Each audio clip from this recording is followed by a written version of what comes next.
So student, next topic is metallurgy. Okay, metallurgy is the process of extracting a metal in the free form from its ore and then refining it for use. ਠੀਕ ਆ, ਮੈਟਲਰਜੀ ਨੇ ਇੱਕ process ਆ ਜਿਹਦੇ ਵਿੱਚ ਅਸੀਂ ਕਰਦੇ ਹਾਂ ਓਰ ਦੇ ਵਿੱਚੋਂ ਕੀ ਕਰਦੇ ਹਾਂ ਮੈਟਲ ਨੂੰ ਐਕਸਟਰੈਕਟ ਕਰਦੇ ਹਾਂ। ਠੀਕ ਆ, ਫਿਰ ਰਿਫਾਈਨ ਕਰਦੇ ਹਾਂ, ਉਸ ਪ੍ਰੋਸੈਸ ਨੂੰ ਅਸੀਂ ਕਹਿੰਦੇ ਹਾਂ ਮੈਟਲਰਜੀ। ਠੀਕ ਆ, और पहले मैं तुहानूं दस दिना और की है जी। A naturally occurring substance, or is a naturally occurring substance, occurring RING, okay, substance from which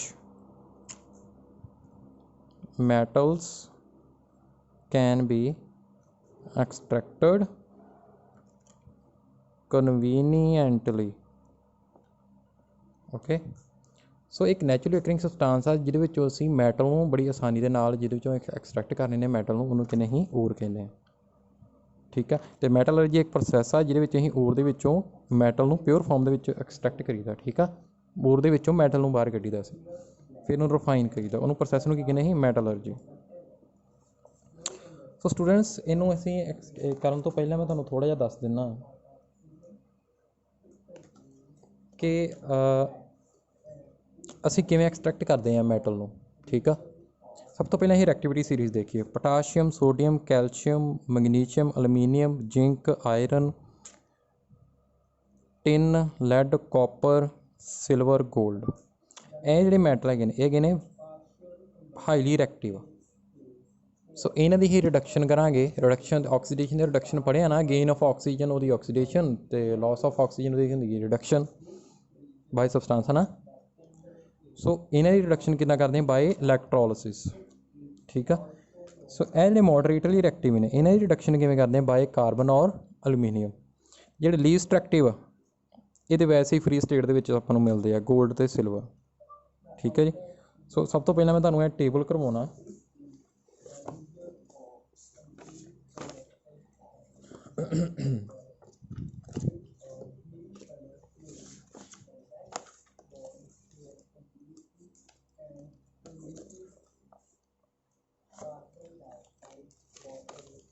ਇਹ ਟੇਬਲ ਆ ਸਟੂਡੈਂਟਸ। ਠੀਕ ਆ, ਆਪਣੇ ਕੋਲ ਓਰ ਆ, ਇਹ ਹੈਗਾ ਕੰਸਨਟ੍ਰੇਸ਼ਨ ਆਫ ਓਰ। ਹੁਣ ਇਹਨੂੰ ਓਰ ਨੂੰ ਹੀ ਡਿਵਾਈਡ ਕਰਤਾ 3 ਕੈਟਾਗਰੀਜ਼ ਦੇ ਵਿੱਚ: metal of high reactivity, metal of medium reactivity, metal of low reactivity. ਹੁਣ ਓਰ ਦੇ ਵਿੱਚ ਜਿਹੜਾ ਮੈਟਲ ਪ੍ਰੈਜੈਂਟ ਆ ਜੇ ਤਾਂ ਹੈਗਾ ਹਾਈਲੀ ਰਿਐਕਟਿਵ। ਠੀਕ ਆ, ਫਿਰ ਉਹਨੂੰ ਰਿਫਾਈਨ ਕਿੱਦਾਂ, ਪਿਓਰ ਮੈਟਲ ਕਿੱਦਾਂ ਬਣਾਵਾਂਗੇ, ਉਹਦੇ ਪਿਓਰ ਫਾਰਮ ਜਿਹਨੂੰ ਕਿਵੇਂ ਲੈ ਕੇ ਆਵਾਂਗੇ, ਫਿਰ ਉਹਦੇ ਕੀ ਕਰਾਂਗੇ ਅਸੀਂ? ਇਲੈਕਟ੍ਰੋਲਿਸਿਸ ਕਰਾਂਗੇ। ਠੀਕ ਆ, ਫਿਰ ਸਾਨੂੰ ਕੀ ਮਿਲੇਗਾ? ਪਿਓਰ ਮੈਟਲ ਮਿਲੇਗਾ। ਬਟ ਜੇ ਮੀਡੀਅਮ ਰਿਐਕਟਿਵ ਮੈਟਲ ਹੋ, ਫਿਰ ਉਹਦੀ ਕੀ ਕਰ ਦਿਆਂਗੇ? ਜੇ ਤਾਂ ਉਹਦਾ ਕਾਰਬੋਨੇਟ ਦਾ ਓਰ ਆ ਫਿਰ ਉਹਦੀ ਕੀ ਹੋਏਗੀ? ਕੈਲਸੀਨੇਸ਼ਨ। ਜੇ ਉਹ ਸਲਫਾਈਡ ਦਾ ਓਰ ਆ ਫਿਰ ਕੀ ਹੋਏਗੀ? ਉਹਦੀ ਰੋਸਟਿੰਗ। ਇਹ ਵੀ ਦੱਸ ਦਾਂਗਾ ਕੀ ਟਰਮਸ ਹੈਗੀਆਂ ਨੇ। ਠੀਕ ਆ, ਫਿਰ ਉਹਨਾਂ ਦੀ ਰੋਸਟਿੰਗ ਜਾਂ ਕੈਲਸੀਨੇਸ਼ਨ ਤੋਂ ਬਾਅਦ ਫਿਰ ਕੀ ਹੋਏਗੀ? ਆਕਸੀਡੇਸ਼ਨ ਕਰਾਂਗੇ ਉਹਨੂੰ, ਮੈਟਲ ਦੀ ਆਕਸੀਡੇਸ਼ਨ, ਆਕਸਾਈਡ ਬਣਾਵਾਂਗੇ, ਆਕਸਾਈਡ ਆਫ ਮੈਟਲ ਆ ਜਾਏਗਾ ਸਾਡੇ ਕੋਲ। ਫਿਰ ਉਹਦੀ ਕਰਾਂਗੇ ਰਿਡਕਸ਼ਨ ਕਰ ਦਾਂਗੇ ਮੈਟਲ ਦੇ ਵਿੱਚ। ਰਿਡਕਸ਼ਨ ਹੋ ਕੇ ਕੀ ਬਣ ਜਾਏਗਾ? ਉਹ ਮੈਟਲ। ਫਿਰ ਉਹਦੀ ਕਰਾਂਗੇ ਅਸੀਂ ਪਿਓਰੀਫਿਕੇਸ਼ਨ। ਠੀਕ ਆ, ਬਟ ਜੇ ਮੈਟਲ ਹੈਗੇ ਆਪਣੇ ਕੋਲ ਰੋ ਰਿਐਕਟਿਵਿਟੀ ਵਾਲੇ, ਉਹ ਕਿਹੜੇ ਹੋਣਗੇ ਆਪਣੇ ਕੋਲ? ਸਲਫਾਈਡ ਓਰ ਹੋਣਗੇ। ਸਲਫਾਈਡ ਓਰ ਦੀ ਆਪਾਂ ਕੀ ਕਰੀਦੀ ਆ? ਰੋਸਟਿੰਗ ਕਰੀਦੀ ਆ। ਰੋਸਟਿੰਗ ਤੋਂ ਬਾਅਦ ਕੀ ਆ ਜਾਏਗਾ? ਮੈਟਲ ਆ ਜਾਏਗਾ। ਫਿਰ ਉਹਦੀ ਕਰ ਦਾਂਗੇ ਆਪਾਂ ਰਿਫਾਈਨਿੰਗ ਕਰ ਦਾਂਗੇ। ਠੀਕ students, one more term is there, gang. Gang ਕੀ ਹੈਗਾ ਜੀ? ਜਿਹੜਾ ਆਪਣਾ ਓਰ ਉਹਦੇ ਨਾਲ ਕੋਈ ਨਾ ਇੰਪਿਓਰਿਟੀਜ਼ ਹੁੰਦੀਆਂ ਨੇ, ਜਿਵੇਂ ਸੋਇਲ, ਸੈਂਡ ਵਗੈਰਾ, ਉਹਨਾਂ ਸਾਰਿਆਂ ਨੂੰ ਕੀ ਕਹਿੰਦੇ? ਗੈਂਗ ਕਹਿ ਦਿੰਦੇ। ਇੰਪਿਓਰਿਟੀਜ਼ ਹੁੰਦੀਆਂ ਨੇ ਜਿਹੜੀਆਂ ਮਤਲਬ ਸੋਇਲ ਹੋ ਗਿਆ ਜਾਂ ਸੈਂਡ ਹੋ ਗਿਆ, ਇਹਨਾਂ ਇੰਪਿਓਰਿਟੀਜ਼ ਨੂੰ ਅਸੀਂ ਕੀ ਨਾਮ ਦੇ ਤਾ? ਗੈਂਗ ਦੇ ਤਾ। ਠੀਕ ਆ, ਸੋ ਇਹਨਾਂ ਇੰਪਿਓਰਿਟੀਜ਼ ਨੂੰ ਜਿਹੜੀ ਗੈਂਗ ਆ ਉਹਨੂੰ ਅਸੀਂ ਪਿਓਰੀਫਿਕੇਸ਼ਨ ਮਤਲਬ ਅਸੀਂ ਐਕਸਟਰੈਕਸ਼ਨ ਤੋਂ ਬਾਅਦ ਅਸੀਂ ਮੈਟਲ ਨੂੰ ਐਕਸਟਰੈਕਟ ਕਰਨ ਤੋਂ ਪਹਿਲਾਂ ਓਰ ਦੇ ਵਿੱਚੋਂ ਉਹਨਾਂ ਨੂੰ ਪਹਿਲਾਂ ਰਿਮੂਵ ਕਰਨਾ ਅਸੀਂ। ਠੀਕ ਆ, ਗੈਂਗ ਨੂੰ। ਲੱਗੀ ਸਮਝ?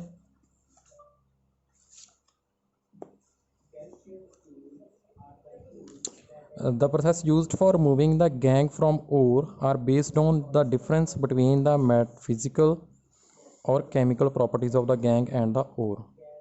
Okay, so सब तो पहले मैं example लेने से we have a sulfide ore of mercury। sulfide ore of mercury। ਹੁਣ ਦੇਖੋ ਧਿਆਨ ਦੇ ਨਾਲ, मरकरी मरकरी कित्थे आ रहा तुहाडा इधर देखो मरकरी किहदे च लाई कर रहा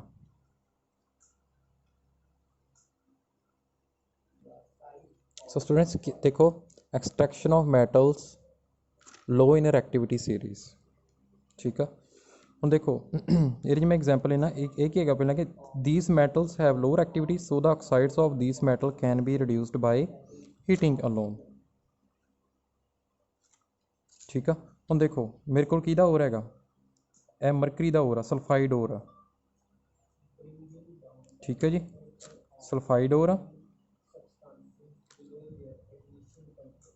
ठीक है हुण मैं की करना इनू हीट करना ठीक है इन द प्रेजेंस ऑफ ऑक्सीजन ये लोअर एक्टिविटी है सिंपल इनू ही एक्सट्रैक्ट कर सकते हैं क्यों बाय हीटिंग है ना इन द प्रेजेंस ऑफ ऑक्सीजन ये तुसीं याद रखना मरकरी सल्फाइड जो सो ਇਹਦਾ नाम की है ਉਹਦਾ सिनाबार ओके सो इन्हें जो ਅਸੀਂ ਹੀਟ ਕਰਾਂਗੇ ਕੀ ਆ ਜਾਏਗਾ ਮੇਰੇ ਕੋਲ है ना इन द प्रेजेंस ऑफ ऑक्सीजन की आ जाएगा मेरे को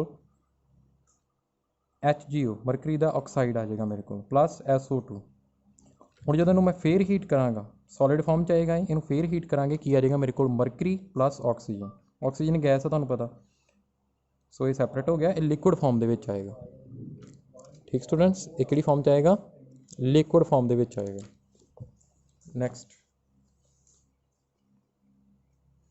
in the same way copper ਨੂੰ ਵੀ ਅਸੀਂ ਕਿਵੇਂ ਤੁਸੀਂ ਨਾ ਟੈਕਨੀਕ ਯਾਦ ਰੱਖਣੀ ਹੈ ਕਿਹੜੇ ਹੋਰ ਕਿਹਦਾ ਹੋਰ ਹੋਏਗਾ ਤੇ ਉਹਨੂੰ ਕਿਵੇਂ ਰਿਮੂਵ ਕਰਾਂਗੇ ਨਾ ਉਹਦੇ ਵਿੱਚੋਂ ਮੈਟਲ ਆਪਾਂ ਕਿਵੇਂ ਐਕਸਟ੍ਰੈਕਟ ਕਰਾਂਗੇ ਇਹ ਟੈਕਨੀਕ ਯਾਦ ਰੱਖਣੀ ਨੈਕਸਟ ਹੈਗਾ ਜੀ ਕਾਪਰ ਵਾਸਤੇ ਕਾਪਰ ਦਾ ਕੀ ਹੋਏਗਾ ਜੀ ਕਾਪਰ ਦਾ ਆਪਣੇ ਕੋਲ ਕਿਹੜਾ ਹੋਰ ਹੈਗਾ ਜੀ ਕਾਪਰ ਗਲਾਂਸ ਇਹਦਾ ਨਾਮ ਕਾਪਰ ਸਲਫਾਈਡ ਜਿਹੜਾ ਹੈਗਾ ਆਪਣੇ ਕੋਲ ਇਹਦਾ ਕੀ ਨਾਮ ਇਹਦਾ ਹੋਰ ਦਾ ਕਾਪਰ ਸਲਫਾਈਡ ਜਿਹੜਾ ਇਹ ਹੋਰ ਕਿਹਦਾ ਹੈਗਾ ਜੀ ਕਾਪਰ ਦਾ ਹੋਰ ਇਹਦਾ ਨਾਮ ਕੀ ਹੈਗਾ ਜੀ ਕਾਪਰ ਗਲਾਂਸ ਠੀਕ ਆ ਹੁਣ ਇਹਦੇ ਵਿੱਚੋਂ ਕਾਪਰ ਨੂੰ ਕਿਵੇਂ ਐਕਸਟ੍ਰੈਕਟ ਕਰਾਂਗੇ ਅਸੀਂ ਪਿਓਰ ਫਾਰਮ ਦੇ ਵਿੱਚ ਕੀ ਕਰਾਂਗੇ ਇਹਨੂੰ ਹੀਟ ਕਰਾਂਗੇ ਇਨ ਦ ਪ੍ਰੈਜ਼ੈਂਸ ਆਫ ਆਕਸੀਜਨ ਕੀ ਬਣ ਕੇ ਆ ਜਾਏਗਾ ਆਪਣੇ ਕੋਲ ਆਕਸਾਈਡ ਆ ਜਾਏਗਾ ਕਾਪਰ ਦਾ ਠੀਕ ਆ ਕੀ ਬਣ ਗਿਆ copper oxide Cu2O solid farm 'ਚ ਆਏਗਾ ਪਲੱਸ SO2 ਅਗੇਨ ਇਹਨੂੰ ਅਸੀਂ ਹੀਟ ਕਰਾਂਗੇ ਠੀਕ ਆ ਕਿਹਨੂੰ ਐਡ ਕਰਕੇ ਉਹਦੇ ਓਰ ਨੂੰ ਜਿਹੜਾ ਓਰੀਜਨਲ ਓਰ ਉਹਨੂੰ ਐਡ ਕਰਕੇ ਠੀਕ ਆ ਕੀ ਆ ਜਾਏਗਾ ਮੇਰੇ ਕੋਲ ਕਾਪਰ ਪਲੱਸ SO2 तो स्टूडेंट्स ये टेक्निक है इन्हें तुहानूं इसी तरीके नाल याद रखनियां पैणियां ने ठीक आ सो इन्हां तो मेरा काम नहीं अपना चलना ठीक आ next is extraction of metals in the middle of the reactivity series हुण रिएक्टिविटी सीरीज़ दे मिडल च किहड़े आउंदे ने मैटल उन्हां नूं असीं रोस्टिंग कैल्सीनेशन वगैरह टेक्निक दसी ना उहदे नाल करांगे हुण देखो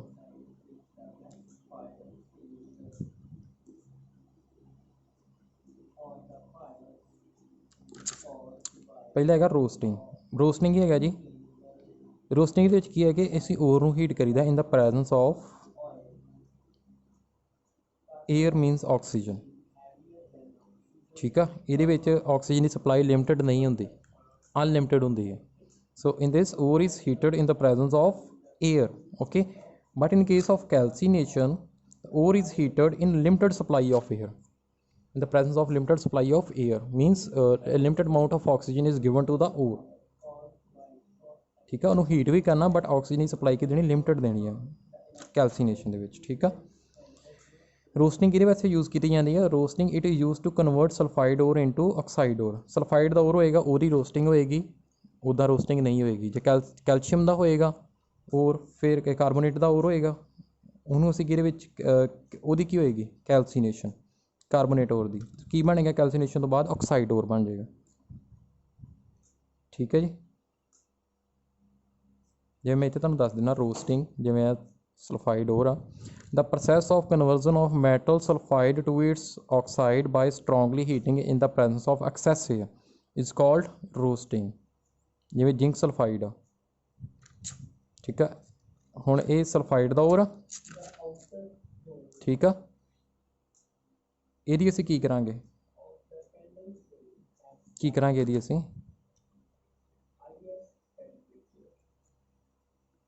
रोस्टिंग करांगे देखो स्टूडेंट्स जो पिछले स्टैप किए आप लोअर एक्टिविटी जिवें आ देखो लोअर एक्टिविटी ही लोअर एक्टिविटी वाले ने तुहानूं मैं दस्सिया सी उहदा की करना उन्हां दी रोस्टिंग करनी पहलां जिवें यह कॉपर दी ना, इन्हां दी रोस्टिंग करनी है, ऑक्साइड आ रहना, ठीक है। फिर तुहानूं मैटल मिल जाएगा हीट करके। ਹੁਣ ਇਹਦੇ ਵਿੱਚ ਆ ਦੋ ਸਟੈਪ ਹੋਣੇ ਆਪਾਂ। ਪਹਿਲਾਂ ਮੈਂ ਆਈਡੈਂਟੀਫਾਈ ਕਰਨਾ ਕਿ ਹੋਰ ਕਿਹੜਾ ਹੈਗਾ, ਉਹ ਸਲਫਾਈਡ ਦਾ ਔਰ ਆ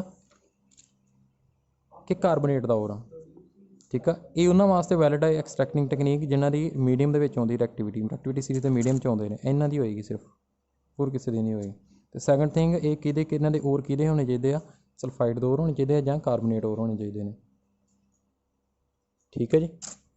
ਸੋ ਨੈਕਸਟ ਕਰਦੇ ਹਾਂ। ਤੁਸੀਂ ਤੁਹਾਡੇ ਕੋਲ NCERT ਬੁੱਕ ਹੈਗੀ ਆ, ਤੁਹਾਡੇ ਪ੍ਰੋਪਰ ਬਣਿਆ ਹੋਇਆ ਉਹਦੇ ਉੱਪਰ, ਠੀਕ ਆ। ਮੈਂ ਤੁਹਾਨੂੰ ਉਹਦੇ ਤੋਂ ਵੀ ਕਰਵਾ ਦਿੰਦਾ। ਜਿਵੇਂ ਦੇਖੋ ਜਿੰਕ ਸਲਫਾਈਡ, ਹੁਣ ਇਹਦੀ ਕੀ ਹੋਏਗੀ ਆਪਣੀ, ਜਿੰਕ ਆ ਇਹ ਮਿਡਲ 'ਚ ਆ ਰਿਹਾ ਐਕਟੀਵਿਟੀ ਸੀਰੀਜ਼ ਦੇ, ਇਹਦੀ ਕੀ ਹੋਏਗੀ ਸਲਫਾਈਡ, ਕਿਹਦਾ ਹੋਰ ਹੈ ਸਲਫਾਈਡ ਦਾ, ਇਹਦੀ ਕੀ ਹੋਏਗੀ ਰੋਸਟਿੰਗ, ਹੀਟ ਕਰਤਾ ਇਹਦਾ ਪ੍ਰੈਜੈਂਸ ਆਫ ਆਕਸੀਜਨ, ਕੀ ਆ ਗਿਆ ਜਿੰਕ ਆਕਸਾਈਡ, ਆਕਸਾਈਡ ਹੀ ਬਣਦਾ ਨਾ ਰੋਸਟਿੰਗ ਤੋਂ ਬਾਅਦ, ਪਲੱਸ SO2। ਬਟ ਜੇ ਮੇਰੇ ਕੋਲ ਜਿੰਕ ਕਾਰਬੋਨੇਟ ਆ, ਕਾਰਬੋਨੇਟ ਦਾ ਹੋਰ ਆ ਜਿੰਕ, ਫਿਰ ਇਹਦੀ ਕੀ ਹੋਏਗੀ ਕੈਲਸੀਨੇਸ਼ਨ, ਕੀ ਆ ਗਿਆ ਮੇਰੇ ਕੋਲ ਜਿੰਕ ਆਕਸਾਈਡ ਪਲੱਸ CO2, ਠੀਕ ਆ। ਇਸ ਤੋਂ ਬਾਅਦ ਅਸੀਂ ਇਹਨਾਂ ਨੂੰ ਕਿਵੇਂ ਰਿਡਿਊਸ ਕਰਨਾ, ਇਸ ਤੋਂ ਬਾਅਦ ਰਿਡਕਸ਼ਨ ਹੋਣੀ ਨਾ ਇਹਨਾਂ ਦੀ, ਕਿਵੇਂ ਰਿਡਕਸ਼ਨ ਹੋਣੀ ਆ, ਆ ਦੇਖੋ ਆਕਸਾਈਡ, ਇਹਨੂੰ ਦੇਖਣਾ ਤੁਸੀਂ ਧਿਆਨ ਦੇ ਨਾਲ, ਇਹਨੂੰ ਦੇਖੀ ਜਾਣਾ ਨਾਲ। ਜਦੋਂ ਕੈਲਸੀਨੇਸ਼ਨ ਹੋ ਗਿਆ ਆਕਸਾਈਡ ਬਣ ਗਿਆ, ਆਕਸਾਈਡ ਤੋਂ ਬਾਅਦ ਰਿਡਕਸ਼ਨ ਕਰਕੇ ਰਿਡਿਊਸ ਹੀ ਆ ਨਾ ਆਕਸੀਜਨ ਹਟਾਉਣੀ ਨਾਲੋਂ, ਅਤੇ ਫਿਰ ਕੀ ਆ ਜਾਏਗਾ ਆਪਣੇ ਕੋਲ ਪਿਓਰ ਮੈਟਲ ਆ ਜਾਏਗਾ, ਠੀਕ ਆ। ਹੁਣ ਦੇਖੋ ਜਿਵੇਂ ਜਿੰਕ ਆਕਸਾਈਡ ਹੀ ਆਇਆ, ਦੋਨਾਂ ਕਿ ਜਿੰਕ ਆਕਸਾਈਡ ਆਇਆ ਨਾ, ਹੁਣ ਨੈਕਸਟ ਸਟੈਪ ਕੀ ਹੈਗਾ ਸੀ, ਇਹਨਾਂ ਦੀ ਕੀ ਕਰਨੀ ਅਸੀਂ ਰਿਡਕਸ਼ਨ, ਰਿਡਕਸ਼ਨ ਕਿਹਨਾਂ ਦੇ ਨਾਲ ਹੋਏਗੀ, ਇਹਨਾਂ ਦੀ ਕਾਰਬਨ ਦੇ ਨਾਲ, ਕਾਰਬਨ ਨਾਲ ਰਿਡਿਊਸ ਕਰਾਂਗੇ ਜਿੰਕ ਹਟ ਜਾਏਗਾ। ਦੇਖੋ ਆਕਸੀਜਨ ਹਟ ਗਈ, ਇਹਦੀ ਕੀ ਹੋ ਗਈ ਜਿੰਕ ਦੀ ਰਿਡਕਸ਼ਨ ਹੋ ਗਈ, ਠੀਕ ਹੈ। ਸੋ ਕਈ ਵਾਰੀ ਕਾਰਬਨ ਨੂੰ ਅਸੀਂ ਨਾ ਯੂਜ਼ ਕਰਕੇ ਕੀ ਅਸੀਂ ਡਿਸਪਲੇਸਮੈਂਟ ਰਿਐਕਸ਼ਨ ਵੀ ਯੂਜ਼ ਕਰ ਲੈਂਦੇ ਹਾਂ, okay. The highly reactive metals such as sodium, calcium, aluminum, etc. are used as reducing agent because they can displace metal of lower activity from their compound। कई बार जो highly reactive metals उन्होंने भी use करते हैं as a reducing agent, okay, because they can displace metal of lower activity from their compound। displacement reaction होगी ना, displacement reaction वो दस रहे हैं जो highly reactive उन्हें लोअर एक्टिव ਨੂੰ ਡਿਸਪਲੇਸ ਕਰ ਦੇਣਾ ਕੰਪਾਊਂਡ ਦੇ ਵਿੱਚੋਂ, ਠੀਕ ਆ।